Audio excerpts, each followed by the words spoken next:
これからだ。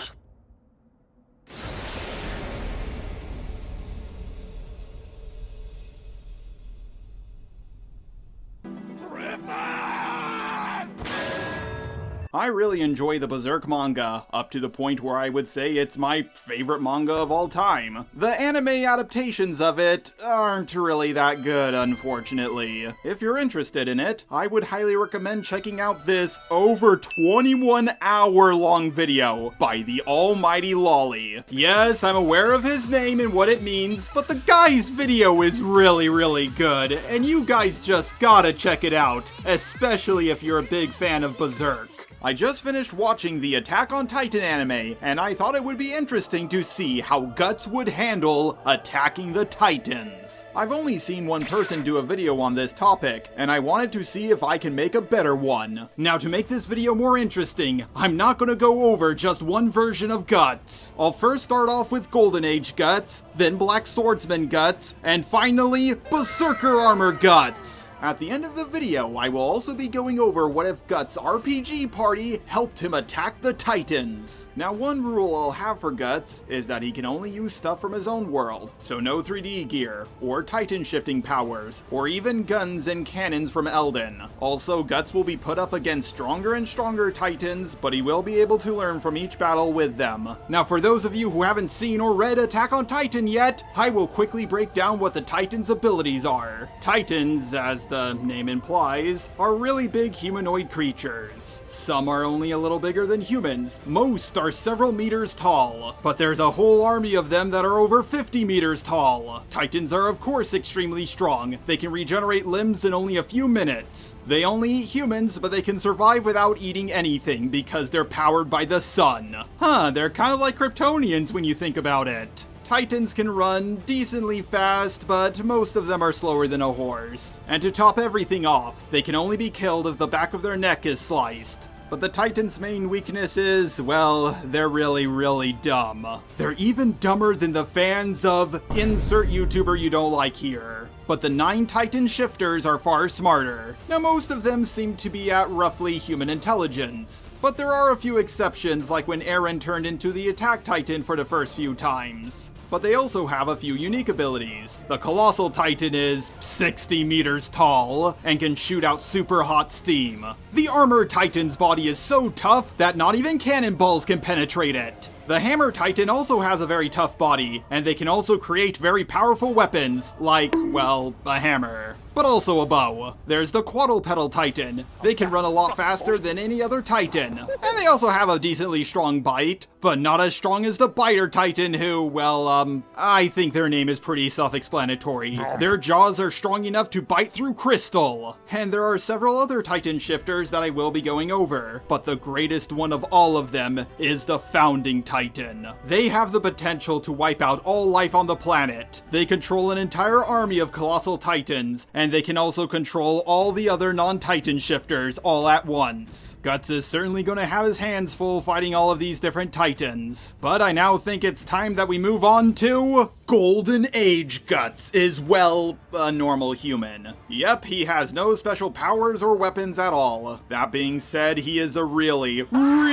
strong guy. His sword before he got the Dragon Slayer is about twice as big and heavy as a claymore. With it, he has taken on 100 mercenaries all at the same time, one of which was a super strong guy in heavy armor. Oh, and by the way, Guts was severely weakened when he did this. He fought in a battle, fell down a cliff, and had more than one arrow wound. So I think Guts could easily decapitate a few of those human-sized Titans. I mean, if a little girl with an axe could almost take down one, then he for sure can. Granted, it would take him time to find their weak point on the back of their neck, but if he can take on 100 men all at once, then I have no doubt in my mind that he could survive long enough to find their weak point. After all, he's done that with demons lots of times before. Now, I understand that Titans are pretty fast, but Guts has blocked a crossbow bolt with his hand at the start of Golden Age. So yeah, he's pretty fast as well. Yes, Titans can heal themselves really quickly, but Guts has taken on Apostles like Nosferatu Zod and Wild. Monkey! Apostles can heal themselves just as fast, if not faster, than Titans. Their bodies are also a lot stronger, at least in comparison to Titans their own size. Keep in mind, it is mentioned that the body of a Titan is as light as tree bark. But what if Guts went up against a few Sane-class Titans? They are 4 meters tall, which is 1 meter shorter than the average giraffe. And if you've ever seen one of those at the zoo or on TV, then you know just how tall those things are. They are fast and strong, but Guts has taken on much faster and much stronger Apostles. Also, Apostles like Zod are estimated at 13 feet tall, which is just short of 4 meters. Hell, Guts has fought a whole bunch of Apostles with a broken sword. Granted, he lost, but it was with a broken small sword. Also, once again, Guts was in a weakened state when he did this because he just had a big fight with Wild. So Guts could chop off a leg or two, then go for the weak point at the back of the neck. Keep in mind, he learned about the weak point from fighting the human-sized ones. Even a 7 meter tall one like Bean wouldn't be that hard for Guts to take down. But what about the 12 meter tall ones like the, oh god, I'm not saying this word. Keep in mind, a 12 meter tall Titan isn't just twice as big as a 6 meter one. A very common mistake in power scaling is forgetting about the square cube law. I made this mistake myself a few years ago. A 12 meter tall Titan isn't just twice as tall as a 6 meter Titan, it's also twice as wide and thick. Damn, boy, he's thick! This means its strength is cubed and not just double that of a 6 meter tall Titan. This Titan is as tall as the Freedom Boat, making it taller than any Apostle in Berserk, except for Ganishka, but Guts never fought him. Okay, yeah, he fought him in his cloud form, but not in his giant form. Guts is gonna have a really hard time taking one down. It took Guts a lot of luck and planning just to kill Wild, and even then he had some help. Maybe Guts could take down one, but 3 or more will wear Guts down and eat him. Let's just say after dealing with them, he lost an eye and an arm, which leads us into Black Swordsman Guts. He has a much better sword, known famously as the Dragon Slayer. It has been estimated to be around 200 to 440 pounds. It's hard to know for sure because the size of it changes a lot throughout the story, but let's just highball it to 440 pounds. Guts also has throwing knives, bombs, a rapid-fire crossbow, and a mechanical arm that can turn into a mini cannon. To be honest, a lot of this stuff won't help Guts all too much. Yes, the Apostles can heal faster than normal Titans, but Titans can only be killed if the back of their neck is destroyed. The arrows, bombs, and throwing knives will only be able to blind or stagger a 12 meter tall Titan. Still, it would make it much easier for Guts to take on a group of them. He can blind one with a crossbow as he kills another one, and if a Titan picks up Guts to eat him, he can give it something spicy to eat by throwing a bomb into its mouth. Guts' cannon arm is a good attack against Apostles, but 12 meter tall Titans have taken multiple direct hits from full-size cannons and lived. But Guts' cannon arm can also be used as a quick boost of speed. He has used the momentum it creates to increase the power of his strikes a handful of times. Against a few of them, Guts could win, but if there's like an army of 12 or more, yeah, he's probably gonna die. Guts should be able to handle his own against abnormal Titans as well. Sure, they are much better at fighting than normal Titans, but Apostles are a hell of a lot smarter, and Guts has taken on ones that have hundreds of years of combat experience. Also, abnormal Titans don't normally fight in groups. He'll mostly come across an abnormal Titan one at a time. So that's about all of the pure Titans, but can Guts handle any of the Titan shifters? Okay, so I think it's now time that we get into Guts' most amazing speed feat, which puts his reaction time at hypersonic. The story makes it clear that Rosine in her Apostle form is moving faster than sound, and Guts was able to bite down on her stinger as she attacked. Without his Berserker armor, Guts defeated Serpico, who at one point was able to dodge lightning. Now granted, Serpico wasn't able to dodge lightning at point blank range, and some precognition was most likely used to pull this off. Also, this is only reaction speed, which is the third least important type of speed feat in my book. This doesn't mean that Guts can run or fight at hypersonic speeds. He He's also been hit by things much slower than the speed of sound, but Guts has run so fast that people couldn't perceive his movements, and he has also reacted to a crossbow bolt, as mentioned previously. Guts might be able to defeat 15-meter tall titans, like the Attack Titan, or maybe even the Biter Titan, and the Quadrupedal Titan, but I don't think he stands a chance against the Beast Titan. Sure, he can dodge a few of its attacks, but once the Beast Titan throws a bunch of rocks at him, there's not much he can do. Sure, Guts has fast reaction time, but he can only block a few of them with his sword at a time.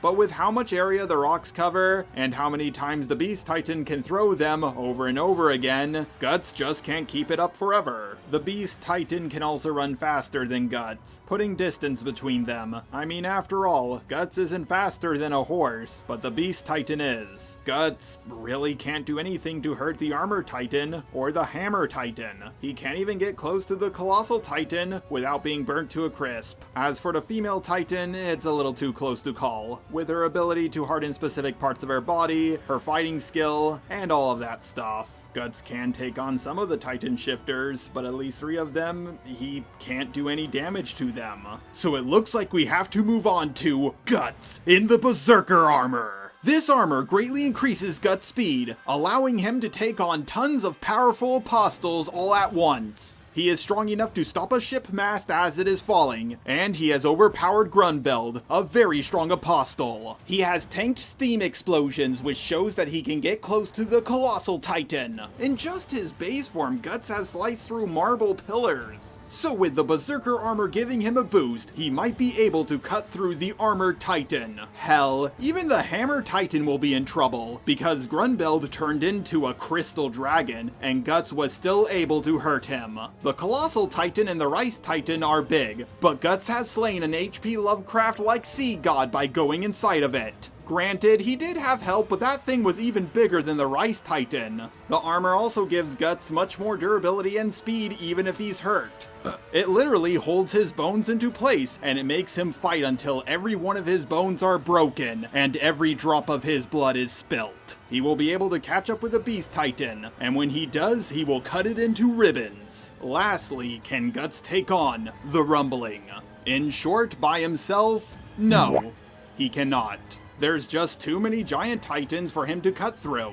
He will be drained of blood long before he gets to the Founding Titan, but if Guts had his RPG party backing him, he might have a chance. Most of his team would be little more than a distraction, but Skull Knight and Shrike will be super useful. Skull Knight's flying horse and his sword that can cut holes in time and space will get Guts to where he needs to go. Shrike's powerful magical creatures will be able to take out a few of the summoned Titan shifters, and once she enchants Guts' sword with fire spirits, he can land the finishing blow. Butthead.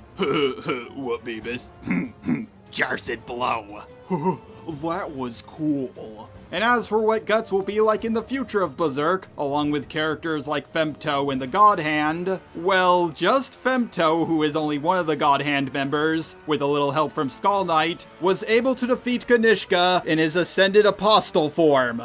And Ganishka was basically doing his own version of the Rumbling. Guts, more than likely, will eventually be able to kill one of the God Hand members. And if just one of them could stop the Rumbling, well, then I think it's pretty clear that the Berserk verse is just above the Attack on Titan verse. And before you bring up, oh, Griffith had an army of apostles and humans helping him fight against Ganishka, they were only taking out the foot soldiers, which he was already flying over. Anyways, what do you guys think? Keep in mind, I'm not saying that Guts is more likely to survive the Attack on Titan world than not, just that he can. Do you guys think I downplayed the Titans too much? Did I highball Guts a little too hard? Or was there something I missed? Please tell me in the comments down below. And if you want to make your own video like this, then go for it! I just made this video for fun, and I'm 100% biased in favor of Guts. The Versus Wiki was a big help in making this video, so please check out the sources I used from them down below if you want to learn more. If you enjoyed this video, please check out my completely unrelated video, which is the defense of AI art, on my main channel. I made that video because I want to get myself cancelled. Anyways, my next power scaling video will be about the technology in the world of Dragon Ball. See you guys then. Woo!